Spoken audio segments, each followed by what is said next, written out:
Our next speaker, Jack Kantola, has been a Toastmaster for over 40 years. He credits Toastmasters for giving him the communication skills necessary for a successful business career. In his business and personal life, he learned the importance of the little things, the things you do that don't seem significant to you, but have an enormous impact on others. Today, Jack will be fulfilling Project 10 in the Confident Communicator Manual, Inspire Your Audience. The title of his speech is It Doesn't Take Much. Speaking for 8 to 10 minutes, please help me welcome Jack Kantola.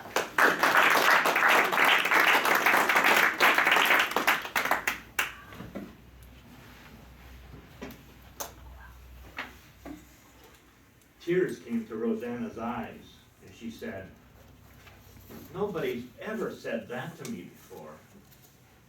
Madam Toastmaster, most welcome guests and fellow Toastmasters. Rosanna was the receptionist at Microdoc Aerospace Limited in England, where I was managing director. And one day, my secretary brought in a letter that we had received, and it was directed to managing director. And it said, "I called into your office and met your receptionist, and she treated me so well. She did her job so efficiently. I am sure she is the best receptionist in all of England." Well, I couldn't let that pass. So I went out and I bought a bottle of champagne. I made a copy of the letter for the file. I took the champagne and the letter down to reception. And I walked up to Rosanna's desk and I said, "Rosanna, I'd like to have you take this bottle of champagne home tonight to share with your husband." And her reaction was, "What on earth for?" And then I opened the letter and handed it to her and I said, "There's a fella who called in on us who feels that you are the best receptionist in all of England." And I said, "I happen to agree." She looked at it, letter, read part of it. Tears came to her eyes. She said, "Nobody has ever said that to me before." Now I noticed a change in Rosanna's life that day. Her attitude toward me changed completely. And I think her attitude, her job just made her do better. The champagne wasn't important, but it is important to England, and it gave her a reason to go home and brag about it to her husband. Because he would say, "Well, why on earth did you get that bottle of champagne?" It's a little thing, but it meant a lot to Rosanna. There's a Spanish word, palanca. Palanca is translated as a lever. That letter, that response, that positive feedback for Rosanna was like a lever that helped to lift her up.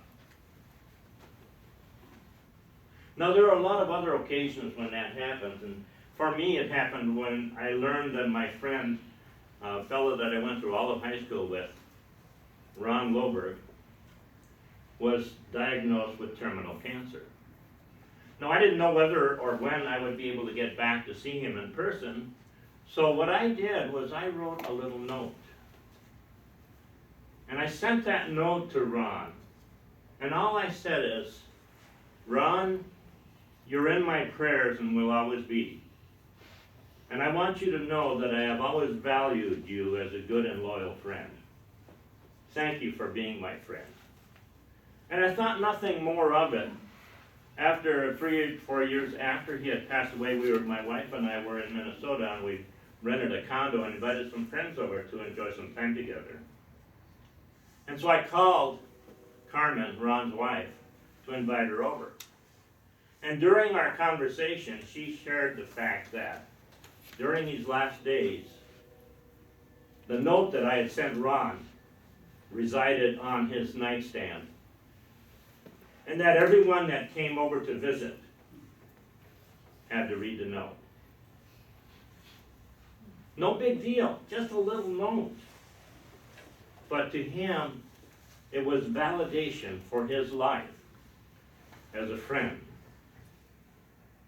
It was a lever that lifted him up in these last days, and something that he cherished. Doesn't take much to impact the life of others. All it takes is a little bit of time and a little bit of effort. Now, a number of years ago, after my mother had passed away, my brother Dave was saying that he was at the house, at my mother's bedside, and she asked for her purse. And so Dave got her purse. She reached in the purse and she pulled out a little piece of paper that was folded and starting to get worn. She opened up that piece of paper, and it was a note that I had sent them. Now you have to recognize I grew up in a Finnish family. We tend to be a little stoic. It's like my brother Don said to his wife when she said, "Why don't you ever tell me you love me?" He said, "Don't you remember when we got engaged? I told you then. If anything changes, I'll let you know." In my youth, the only person that really came up and gave us hugs and told us that she loved us was my Aunt Mary. And she was an outlier. She was a total exception to the Finnish tradition. So we didn't say that we loved each other. We didn't verbalize that. But we knew it was true. But, you know, I came out to California. I went to one of these sensitivity trainings. Damn it! I found out that I had never really told my parents I loved them. And so I wrote that little note. And all I said, because I didn't know what else to say, was, "I just wanted you to know that I love you both very much." That little piece of paper that was folded up had lived in my mother's purse for a number of years. Do you think it meant something to her? Absolutely. Because those thoughts, growing up, even when you're a stoic Finlander, is that you like to hear somebody say they love you, that they care about you. It was that lever that lifted her up, that she cherished, and she kept for so many years until it was getting worn out. My challenge to you, Toastmasters, today, and some of you may have already started thinking about this, is who is it in your life? Who is it in your life that is waiting for you to say something? And my challenge is for you this holiday season is to take the time to just write a note. Now there's a significance in writing a note. Do you think that my mother would have saved this if it would have been on the Twitter page? An email? Or a Facebook message? It would have gone and passed in the night. But the fact that I took a time to write it down on a piece of paper, and it doesn't make any difference what the paper is, but the words on that piece of paper are what's important. And the words on that piece of paper are what is cherished by the people that receive them. So don't take shortcuts. Don't get crazy with it.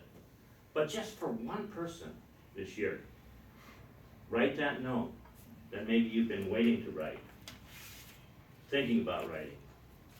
Don't let it pass. It's an opportunity to use that palanca lever to lift someone up. And remember, it doesn't take much. And I'm